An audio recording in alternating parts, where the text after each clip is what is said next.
ಓಂ ಶಾಂತಿ. ಇಂದಿನ ದಿನಾಂಕ 4/5/2025. ಪ್ರಾರ್ಥ ಮುರಳಿ ಅವ್ಯಕ್ತ ಬಾಪ್ತಾದ ರಿವೈಸ್ 20/2/2005. ಮಧುಬನ. ಹೃದಯಪೂರ್ವಕವಾಗಿ ನನ್ನ ಬಾಬಾ ಎಂದು ಹೇಳಿ ಮತ್ತು ಸರ್ವ ಅವಿನಾಶಿ ಖಜಾನೆಗಳಿಗೆ ಮಾಲೀಕರಾಗಿ ನಿಶ್ಚಿಂತ ಚಕ್ರವರ್ತಿಗಳಾಗಿ ಇಂದು ಭಾಗ್ಯವಿದಾತ ಬಾಪ್ತಾದ ತನ್ನ ಎಲ್ಲ ಮಕ್ಕಳ ಮಸ್ತಕದ ಮಧ್ಯದಲ್ಲಿ ಭಾಗ್ಯದ ರೇಖೆಯನ್ನು ನೋಡುತ್ತಿದ್ದಾರೆ. ಪ್ರತಿಯೊಬ್ಬ ಮಗುವಿನ ಮಸ್ತಕದಲ್ಲಿ ಹೊಳೆಯುತ್ತಿರುವ ದಿವ್ಯ ನಕ್ಷತ್ರದ ರೇಖೆಯು ಕಂಡುಬರುತ್ತಾ ಇದೆ. ಪ್ರತಿಯೊಬ್ಬ ನಯನಗಳಲ್ಲಿ ಸ್ನೇಹ ಮತ್ತು ಶಕ್ತಿಯ ರೇಖೆಯನ್ನು ನೋಡುತ್ತಿದ್ದಾರೆ. ಮುಖದಲ್ಲಿ ಶ್ರೇಷ್ಠ ಮಧುರ ವಾಣಿಯ ರೇಖೆಯನ್ನು ನೋಡುತ್ತಿದ್ದಾರೆ. ತುಟಿಗಳ ಮೇಲೆ ಮಧುರ ಮುಗುಳ್ನಗೆಯ ರೇಖೆಯು ಹೊಳೆಯುತ್ತಾ ಇದೆ. ಹೃದಯದಲ್ಲಿ ಹೃದಯ ರಾಮನ ಸ್ನೇಹದಲ್ಲಿ ಲವಲೀನರಾಗಿರುವ ರೇಖೆಯನ್ನು ನೋಡುತ್ತಾ ಇದ್ದಾರೆ. ಕೈಗಳಲ್ಲಿ ಸದಾ ಸರ್ವ ಖಜಾನೆಗಳಿಂದ ಸಂಪನ್ನರಾಗಿರುವ ರೇಖೆಯನ್ನು ನೋಡುತ್ತಿದ್ದಾರೆ. ಕಾಲುಗಳಲ್ಲಿ ಪ್ರತಿ ಹೆಜ್ಜೆಯಲ್ಲಿ ಪದಮದ ರೇಖೆಯನ್ನು ನೋಡುತ್ತಿದ್ದಾರೆ. ಯಾವುದು ಈಗ ನೀವು ಮಕ್ಕಳಿಗೆ ಈ ಸಂಗಮ ಯುಗದಲ್ಲಿ ಭಾಗ್ಯವು ಪ್ರಾಪ್ತಿಯಾಗಿದೆ. ಇಂತಹ ಶ್ರೇಷ್ಠ ಭಾಗ್ಯವು ಇಡೀ ಕಲ್ಪದಲ್ಲಿ ಯಾರದೂ ಸಹ ಇರುವುದಿಲ್ಲ. ಇಂತಹ ಭಾಗ್ಯವನ್ನು ಅನುಭವ ಮಾಡುತ್ತೀರಾ? ಇಷ್ಟೊಂದು ಶ್ರೇಷ್ಠ ಭಾಗ್ಯದ ಆತ್ಮೀಯ ನಶೆಯ ಅನುಭವವನ್ನು ಮಾಡುತ್ತೀರಾ? ಹೃದಯದಲ್ಲಿ ಸ್ವತಃವಾಗಿ ವಾ ನನ್ನ ಭಾಗ್ಯವೇ ಎಂಬ ಗೀತೆಯು ಬಾರಿಸುತ್ತಾ ಇದೆ. ಈ ಸಂಗಮ ಯುಗದ ಭಾಗ್ಯವು ಅವಿನಾಶಿಯಾದಂತಹ ಭಾಗ್ಯವಾಗಿ ಬಿಡುತ್ತದೆ. ಏಕೆ? ಅವಿನಾಶಿ ತಂದೆಯ ಮೂಲಕ ಅವಿನಾಶಿ ಭಾಗ್ಯವು ಪ್ರಾಪ್ತಿಯಾಗಿದೆ. ಆದರೆ ಈ ಸಂಗಮ ಯುಗದಲ್ಲಿಯೇ ಪ್ರಾಪ್ತಿಯಾಗುತ್ತದೆ. ಈ ಸಂಗಮ ಯುಗದಲ್ಲಿಯೇ ಅನುಭೂತಿಯನ್ನು ಮಾಡುತ್ತೀರಿ. ಈ ವಿಶೇಷ ಸಂಗಮ ಯುಗದ ಪ್ರಾಪ್ತಿಯು ಅತಿ ಶ್ರೇಷ್ಠವಾಗಿದೆ. ಇಂತಹ ಶ್ರೇಷ್ಠ ಭಾಗ್ಯದ ಅನುಭವವು ಸದಾ ಪ್ರಕಟವಾಗಿರುತ್ತದೆಯೇ ಅಥವಾ ಕೆಲವೊಮ್ಮೆ ಗುಪ್ತ ಅಥವಾ ಕೆಲವೊಮ್ಮೆ ಪ್ರಕಟವಾಗಿರುತ್ತದೆಯೇ? ಮತ್ತೆ ಅದಕ್ಕಾಗಿ ಪುರುಷಾರ್ಥವೇನು ಮಾಡಿದ್ದೀರಿ? ಇಷ್ಟು ದೊಡ್ಡ ಭಾಗ್ಯವನ್ನು ಪ್ರಾಪ್ತಿ ಮಾಡಿಕೊಳ್ಳಲು ಪುರುಷಾರ್ಥವು ಎಷ್ಟು ಸಹಜವಾಯಿತು. ನನ್ನ ಬಾಬಾ ಎಂದು ಕೇವಲ ಮನಸ್ಸಿನಿಂದ ಹೃದಯದಿಂದ ತಿಳಿದುಕೊಂಡಿದ್ದೀರಿ, ಒಪ್ಪಿಕೊಂಡಿದ್ದೀರಿ ಮತ್ತು ತನ್ನವರನ್ನಾಗಿ ಮಾಡಿಕೊಂಡಿದ್ದೀರಿ. ನಾನು ತಂದೆಯವನು, ತಂದೆಯು ನನ್ನವರು ಎಂಬುದನ್ನು ಮನಪೂರ್ವಕವಾಗಿ ಗುರುತಿಸಿದ್ದೀರಿ. ನನ್ನದೆಂದು ಒಪ್ಪಿಕೊಳ್ಳುವುದೆಂದರೆ ಅಧಿಕಾರಿಯಾಗುವುದು. ಅಧಿಕಾರವೂ ಸಹ ಎಷ್ಟು ದೊಡ್ಡದಾಗಿದೆ ಯೋಚಿಸಿ. ಯಾರಾದರೂ ನಿಮ್ಮನ್ನು ನಿಮಗೆ ಏನೇನು ಸಿಕ್ಕಿತು ಎಂದು ಕೇಳಿದರೆ ಏನು ಹೇಳುತ್ತೀರಿ? ಏನನ್ನು ಪಡೆಯಬೇಕಿತ್ತೋ ಅದನ್ನು ಪಡೆದು ಬಿಟ್ಟೆವು ಎಂದು ಹೇಳುತ್ತೀರಲ್ಲವೇ? ಅಪ್ರಾಪ್ತವಾದ ವಸ್ತು ಪರಮಾತ್ಮನ ಖಜಾನೆಯಲ್ಲಿ ಯಾವುದೂ ಇಲ್ಲ.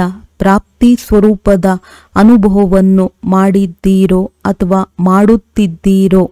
ಭವಿಷ್ಯದ ಮಾತು ಬೇರೆ. ಈ ಸಂಗಮ ಯುಗದಲ್ಲಿ ಪ್ರಾಪ್ತಿ ಸ್ವರೂಪದ ಅನುಭವವಿದೆಯೇ? ಒಂದು ವೇಳೆ ಸಂಗಮ ಯುಗದಲ್ಲಿ ಅನುಭವ ಮಾಡಲಿಲ್ಲವೆಂದರೆ ಭವಿಷ್ಯದಲ್ಲಿಯೂ ಸಹ ಮಾಡಲು ಸಾಧ್ಯವಿಲ್ಲ. ಏಕೆ? ಭವಿಷ್ಯವು ಪ್ರಾರಬ್ಧವಾಗಿದೆ. ಆದರೆ ಪ್ರಾರಬ್ಧ ಈಗಿನ ಪುರುಷಾರ್ಥದ ಶ್ರೇಷ್ಠ ಕರ್ಮದಿಂದ ಆಗುತ್ತದೆ. ಕೊನೆಯಲ್ಲಿ ಅನುಭವ ಸ್ವರೂಪರಾಗಿ ಬಿಡುತ್ತೇವೆ ಎಂದಲ್ಲ. ಸಂಗಮ ಯುಗದ ಬಹಳ ಕಾಲದ ಅನುಭವವೇ ಪ್ರಾರಬ್ಧವಾಗಿದೆ. ಜೀವನ್ಮುಕ್ತಿಯ ವಿಶೇಷ ಅನುಭವವು ಈಗಿನದ್ದಾಗಿದೆ. ನಿಶ್ಚಿಂತ ಚಕ್ರವರ್ತಿಗಳಾಗುವ ಅನುಭವ ಈಗಿನದ್ದಾಗಿದೆ. ಅಂದಾಗ ಎಲ್ಲರೂ ನಿಶ್ಚಿಂತ ಚಕ್ರವರ್ತಿಗಳೋ ಅಥವಾ ಚಿಂತೆ ಇದೆಯೋ? ಯಾರು ನಿಶ್ಚಿಂತ ಚಕ್ರವರ್ತಿಗಳಾಗಿದ್ದೀರಿ ಅಂಥವರು ಕೈ ಎತ್ತಿ. ಆಗಿದ್ದೀರೋ ಅಥವಾ ಆಗುತ್ತಿದ್ದೀರೋ? ಆಗಿದ್ದೀರಲ್ಲವೇ? ಚಿಂತೆಯೇನು? ಯಾವಾಗ ದಾತನ ಮಕ್ಕಳಾಗಿ ಬಿಡುತ್ತೀರೆಂದರೆ ಚಿಂತೆಯೇನು ಉಳಿಯಿತು ನನ್ನ ಬಾಬಾ ಎಂದು ಒಪ್ಪಿಕೊಂಡಿರಿ ಮತ್ತು ಚಿಂತೆಯ ಅನೇಕ ಮಂಕರಿ ಹೊರೆಗಳನ್ನು ಇಳಿಸಿಕೊಂಡಿರಿ. ಹೊರೆಯು ಇಳಿದು ಹೋಯಿತು. ಹೊರೆ ಇದೆಯೇ? ಇದ್ದೇಯೇ? ಪ್ರಕೃತಿಯ ಆಟವನ್ನೂ ಸಹ ನೋಡುತ್ತೀರಿ, ಮಾಯೆಯ ಆಟವನ್ನೂ ಸಹ ನೋಡುತ್ತೀರಿ. ಆದರೆ ನಿಶ್ಚಿಂತ ಚಕ್ರವರ್ತಿಗಳಾಗಿ ಸಾಕ್ಷಿಯಾಗಿ ಆಟವನ್ನು ನೋಡುತ್ತೀರಾ. ಪ್ರಪಂಚದವರಾದರೂ ಭಯಪಡುತ್ತಾರೆ. ಏನಾಗುತ್ತದೆಯೋ ಗೊತ್ತಿಲ್ಲ. ನಿಮಗೂ ಈ ರೀತಿ ಭಯವಿದೆಯೇ? ಭಯ ಪಡುತ್ತೀರಾ?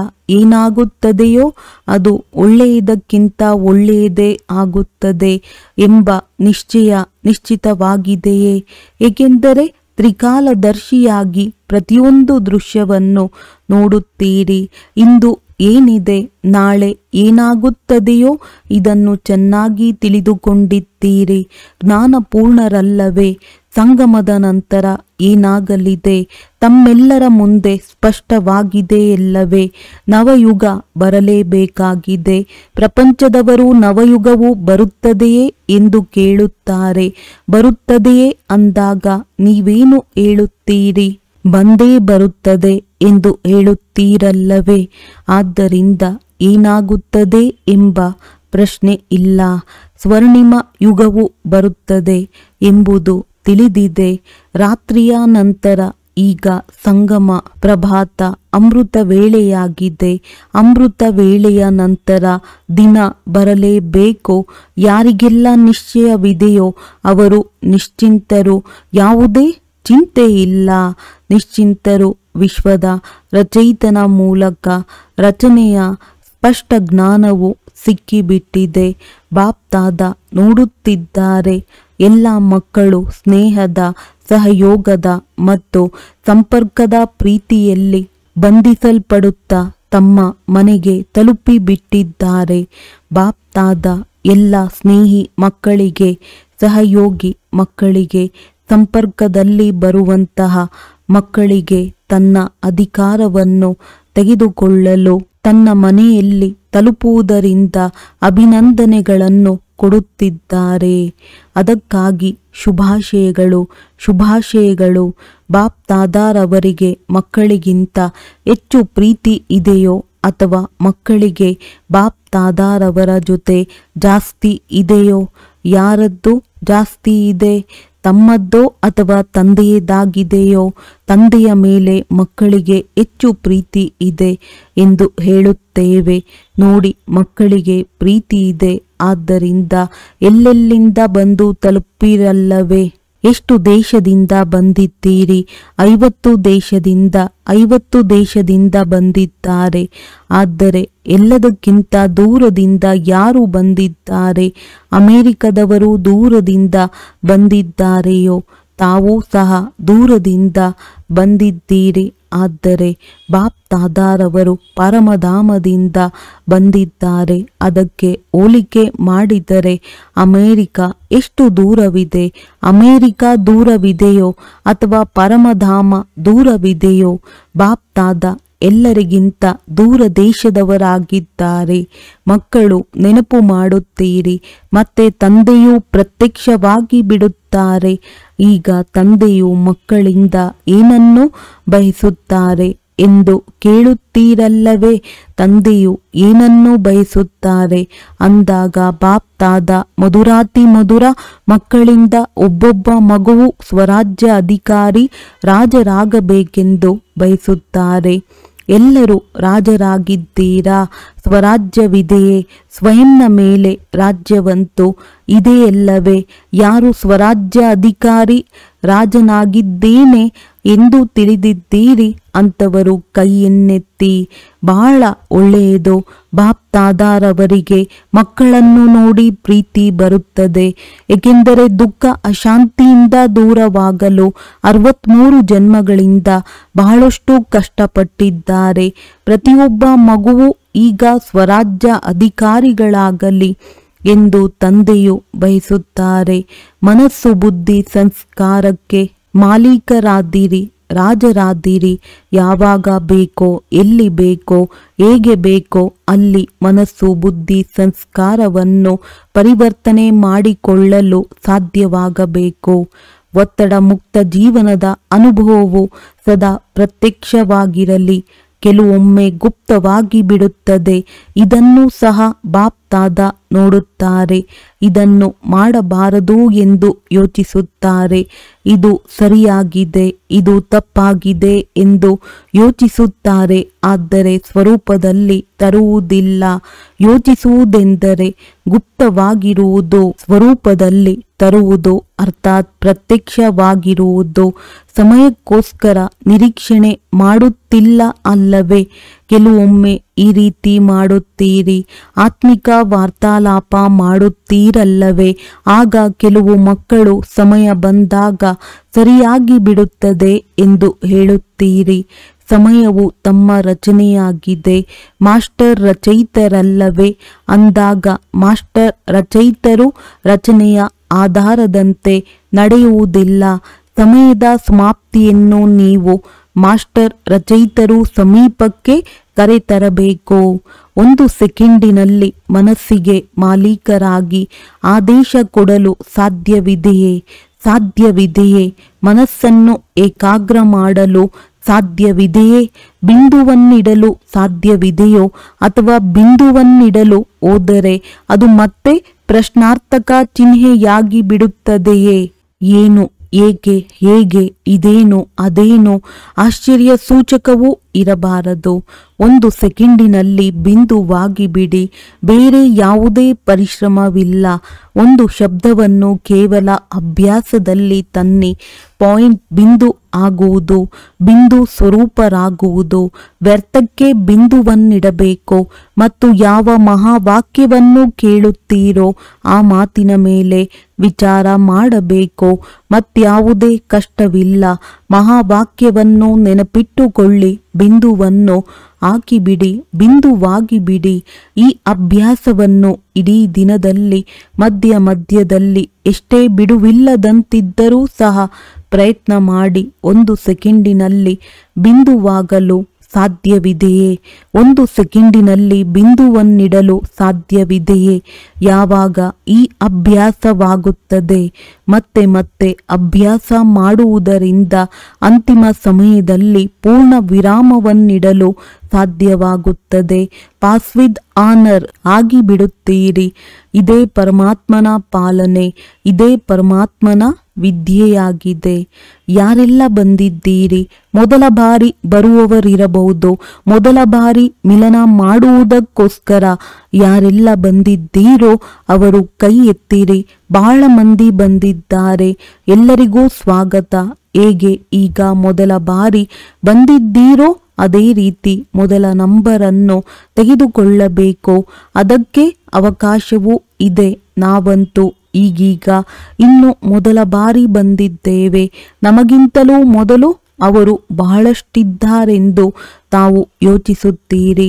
ಆದರೆ ನಾಟಕದಲ್ಲಿ last so fast, fast so first ಬರುವ ಅವಕಾಶವನ್ನಿಡಲಾಗಿದೆ. ಅವಕಾಶವಿದೆ ಮತ್ತು ಚಾನ್ಸ್. ಅವಕಾಶವನ್ನು ತೆಗೆದುಕೊಳ್ಳುವವರಿಗೆ ಬಾಪ್ ದಾದಾರವರು ಚಾನ್ಸಲರ್ ಎಂದು ಹೇಳುತ್ತೇವೆ. ಅಂದಾಗ ಚಾನ್ಸಲರ್ ಆಗಬೇಕಾಗಿದೆಯೇ?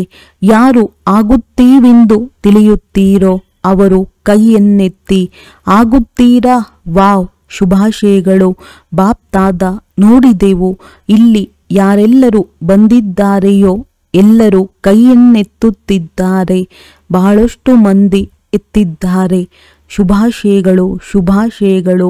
ಬಾಪ್ ದಾದಾರವರು ತಾವೆಲ್ಲ ಬರಲಿರುವ ಮಧುರಾತಿ ಮಧುರ, ಪ್ರಿಯಾತಿ ಪ್ರಿಯ ಮಕ್ಕಳನ್ನು ವಿಶೇಷವಾಗಿ ನೆನಪು ಮಾಡಿಕೊಂಡಿದ್ದೇವೆ. ಏಕೆ? ನಿಮಂತ್ರಣವನ್ನು ಏಕೆ ಕೊಟ್ಟಿದ್ದೇವೆ ತಿಳಿದಿದೆಯೇ?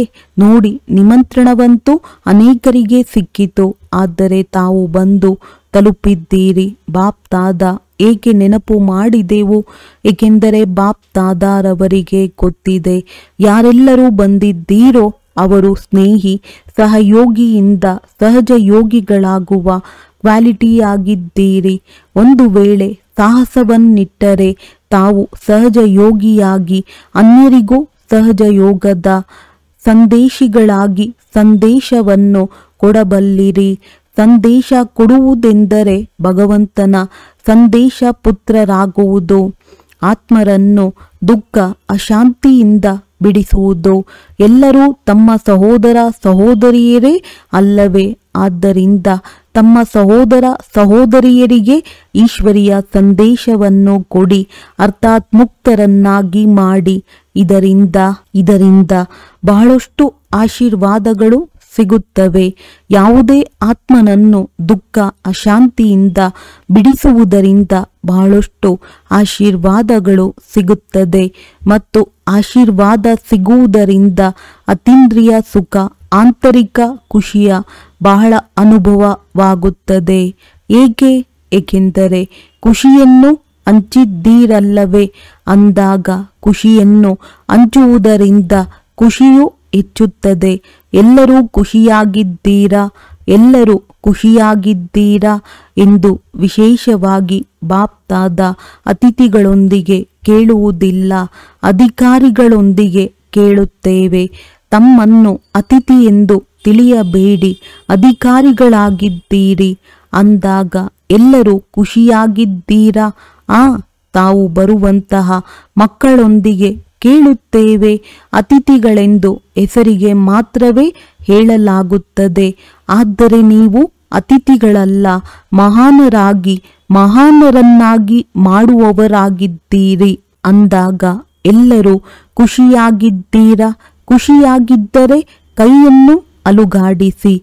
ಈಗಂತೂ ಖುಷಿಯಾಗಿದ್ದೀರಿ, ಹೋಗಿ ಏನು ಮಾಡುವಿರಿ? ಖುಷಿಯನ್ನು ಹಂಚುತ್ತೀರಲ್ಲವೇ? ಎಲ್ಲರಿಗೂ ಹೆಚ್ಚಿನದಾಗಿ ಖುಷಿಯನ್ನು ಹಂಚಿರಿ.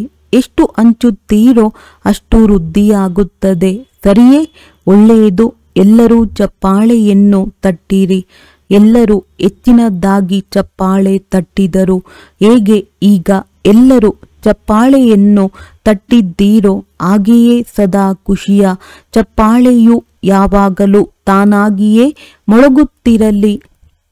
ಬಾಪ್ತಾದ ಸದಾ ಶಿಕ್ಷಕಿ ಸಹೋದರಿಯರಿಗೆ ತಿಳಿಸುತ್ತೇವೆ, ಟೀಚರ್ಸ್ ಎಂದರೆ ತಮ್ಮ ಫೀಚರ್ಸ್, ಚೆಹರೆಯಿಂದ ಫ್ಯೂಚರ್ ಭವಿಷ್ಯ ತೋರಿಸುವವರಾಗಿ ಇಂತಹ ಟೀಚರ್ಸ್ ಆಗಿದ್ದೀರಲ್ಲವೇ? ತಮ್ಮನ್ನು ನೋಡಿ ಸ್ವರ್ಗದ ಸುಖದ ಅನುಭೂತಿಯಾಗಲಿ, ಶಾಂತಿಯ ಅನುಭೂತಿಯಾಗಲಿ, ನಡೆಯುತ್ತಾ ತಿರುಗಾಡುತ್ತಾ ಫರಿಷ್ಠೆಗಳು ಕಂಡು ಬರಲಿ. ಇಂತಹ ಟೀಚರ್ಸ್ ಆಗಿದ್ದೀರಲ್ಲವೇ? ಒಳ್ಳೆಯದು. ಪ್ರವೃತ್ತಿಯಲ್ಲಿರುವವರಿರಬಹುದು, ಸೇವೆಗೆ ನಿಮಿತ್ತರಾಗಿರಬಹುದು, ಆದರೆ ಎಲ್ಲರೂ ಬಾಪ್ತಾದರವರ ಸಮಾನರಾಗುವಂತಹ ನಿಶ್ಚಯ ಬುದ್ಧಿ ವಿಜಯಿಗಳಾಗಿದ್ದೀರಿ. ಒಳ್ಳೆಯದು. ನಾಲ್ಕು ಕಡೆಯ ಸಾಕಾರ ರೂಪದಲ್ಲಿ ಸನ್ಮುಖದಲ್ಲಿ ಇರುವಂತವರಿಗೆ ಅಥವಾ ದೂರದಲ್ಲಿ ಕುಳಿತು ಹೃದಯಕ್ಕೆ ಹತ್ತಿರ ಆಗಿರುವಂತವರಿಗೆ, ಇಂತಹ ಸದಾ ಶ್ರೇಷ್ಠ ಭಾಗ್ಯವಾನ್ ಆತ್ಮಗಳಿಗೆ, ಸದಾ ನಿಮಿತ್ತರಾಗಿ ನಿರ್ಮಾಣ ಕಾರ್ಯ ಸಫಲ ಮಾಡುವಂತಹ ವಿಶೇಷ ಆತ್ಮಗಳಿಗೆ, ಸದಾ ತಂದೆಯ ಸಮಾನ ಆಗುವ ಉಮಂಗ ಉತ್ಸಾಹದಲ್ಲಿ ಮುಂದುವರಿಯುವಂತಹ ಸಾಹಸವಂತ ಮಕ್ಕಳಿಗೆ, ಸದಾ ಪ್ರತಿ ಹೆಜ್ಜೆಯಲ್ಲಿ ಪದಮಗಳ ಸಂಪಾದನೆಯನ್ನು ಜಮಾ ಮಾಡಿಕೊಳ್ಳುವಂತಹ, ಪ್ರಪಂಚದಲ್ಲಿ ಬಹಳ ಪದಮದಷ್ಟು ಧನವಂತರು, ಹಣ ತುಂಬಿರುವಂತಹ ಆತ್ಮಗಳಿಗೆ ಬಾಪ್ತಾದರವರ ನೆನಪು, ಪ್ರೀತಿ ಹಾಗೂ ನಮಸ್ತೆ. ಡಬಲ್ ವಿದೇಶಿ ನಿಮಿತ್ತರಾಗಿರುವಂತಹ ದೊಡ್ಡ ಅಕ್ಕಂದಿರೊಂದಿಗೆ ಒಳ್ಳೆಯದು. ಸೇವೆಯ ಸಾಕ್ಷಿಯನ್ನು ಕೊಡುತ್ತಿದ್ದೀರಿ. ಇದರಿಂದಲೇ ಧ್ವನಿ ಹರಡುತ್ತದೆ. ಅನುಭವ ಹೇಳುವುದರಿಂದ ಬೇರೆಯವರ ಅನುಭವವು ಹೆಚ್ಚಾಗುತ್ತದೆ. ಅಂದಾಗ ಬಾಪ್ತಾದ ಖುಷಿಯಾಗಿದ್ದಾರೆ. ವಿದೇಶದಲ್ಲಿಯ ಸೇವೆಯಲ್ಲಿಯೂ ನಿಮಿತ್ತರಾಗುವಂತಹ ಒಳ್ಳೆಯ ಉಮಂಗ ಉತ್ಸಾಹದಿಂದ ಸೇವೆಯಲ್ಲಿ ತತ್ಪರರಾಗಿದ್ದೀರಿ. ಈ ವಿದೇಶದಿಂದಲೇ ಓದಿರಿ, ಆದರೆ ವಿದೇಶದವರ ಸೇವೆಗೆ ಹೀಗೆಯೇ ನಿಮಿತ್ತರಾಗಿ ಅಲ್ಲಿ ಇರುವವರ ಹಾಗೆ ಮಾಡುತ್ತಿದ್ದೀರಿ. ತಮ್ಮವರೆಂಬ ಭಾವನೆ ತರಿಸಿದ್ದೀರಿ. ಮತ್ತೆ ಎಲ್ಲರೊಂದಿಗೂ ಆ ಭಾವನೆ ಇದೆ, ಒಬ್ಬರೊಂದಿಗೆ ಅಲ್ಲ. ಲಂಡನ್ನವರ ಪ್ರತಿ ಅಥವಾ ಅಮೆರಿಕದವರ ಪ್ರತಿ ಅಲ್ಲ. ಬೇಹದ್ದಿನ ಸೇವಾದಾರಿಗಳಾಗಿದ್ದೀರಿ. ಜವಾಬ್ದಾರಿಯಂತೂ ವಿಶ್ವದ್ದಾಗಿದೆಯಲ್ಲವೇ ಅಂದಾಗ ಬಾಪ್ ತಾದ ಶುಭಾಶಯಗಳನ್ನು ಕೊಡುತ್ತಿದ್ದಾರೆ, ಮಾಡುತ್ತಿದ್ದೀರಿ. ಮುಂದೆ ಇನ್ನೂ ಚೆನ್ನಾಗಿ ಆರುತ್ತೀರಿ ಮತ್ತು ಆರಿಸುತ್ತಾ ಇರುತ್ತೀರಿ. ವೈಯಕ್ತಿಕ ಭೇಟಿ ಎಲ್ಲರೂ ಓಲಿ ಮತ್ತು ಹ್ಯಾಪಿ ಅಂಶಗಳಾಗಿದ್ದೀರಲ್ಲವೇ. ಅಂಶದ ಕೆಲಸ ಏನಾಗಿರುತ್ತದೆ?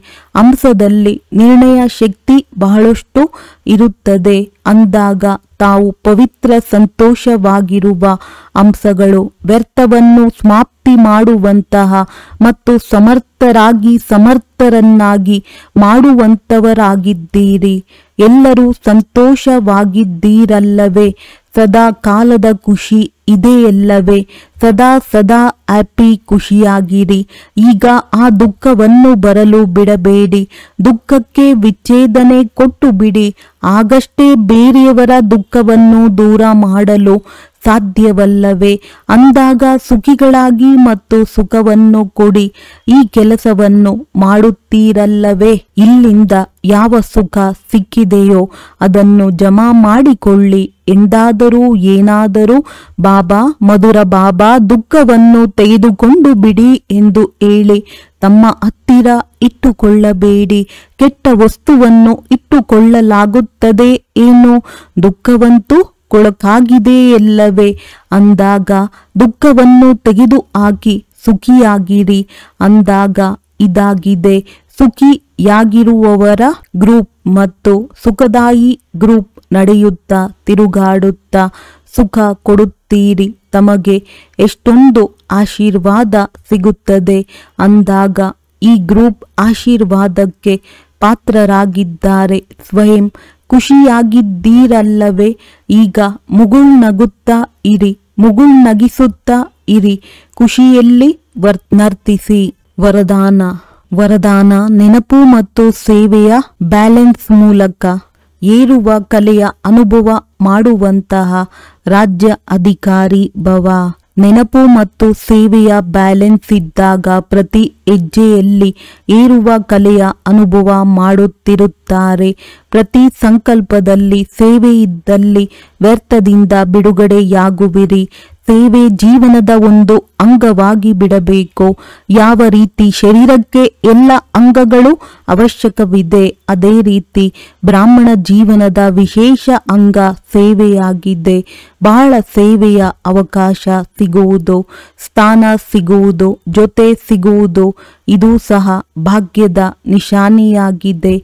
ಇಂತಹ ಸೇವೆಯ ಸುವರ್ಣ ಅವಕಾಶ ತೆಗೆದುಕೊಳ್ಳುವವರೇ ರಾಜ್ಯ ಅಧಿಕಾರಿಯಾಗುತ್ತಾರೆ. ಸ್ಲೋಗನ್ ಪರಮಾತ್ಮನ ಪ್ರೀತಿಯ ಪಾಲನೆಯ ಸ್ವರೂಪವಾಗಿದೆ. ಸಹಯೋಗಿ ಜೀವನ. ಅವ್ಯಕ್ತ ಸೂಚನೆ ಆತ್ಮಿಕ ಘನತೆ ಮತ್ತು ಪವಿತ್ರತೆಯ ವ್ಯಕ್ತಿತ್ವವನ್ನು ಧಾರಣೆ ಮಾಡಿ. ಪವಿತ್ರತೆ ನೀವು ಮಕ್ಕಳ ಎಲ್ಲದಕ್ಕಿಂತ ದೊಡ್ಡ ಶೃಂಗಾರವಾಗಿದೆ. ಸಂಪೂರ್ಣ ಪವಿತ್ರತೆ ನಿಮ್ಮ ಜೀವನದ ಎಲ್ಲದಕ್ಕಿಂತ ದೊಡ್ಡ ಆಸ್ತಿಯಾಗಿದೆ. ಘನತೆ ಮತ್ತು ವ್ಯಕ್ತಿತ್ವವಾಗಿದೆ. ಇದನ್ನು ಧಾರಣೆ ಮಾಡಿ ಸದಾ ತಯಾರಾಗಿರಿ, ಎವರ್ ರೆಡಿ. ಆಗ ಪ್ರಕೃತಿಯು ತನ್ನ ಕೆಲಸ ಆರಂಭ ಮಾಡುವುದು. ಪವಿತ್ರತೆಯ ವ್ಯಕ್ತಿತ್ವದಿಂದ ಸಂಪನ್ನ ರಾಯಲ್ ಆತ್ಮರನ್ನು ಸಭ್ಯತೆಯ ದೇವಿ ಎಂದು ಹೇಳಲಾಗುತ್ತದೆ. ಒಳ್ಳೆಯದು. ಓಂ ಶಾಂತಿ.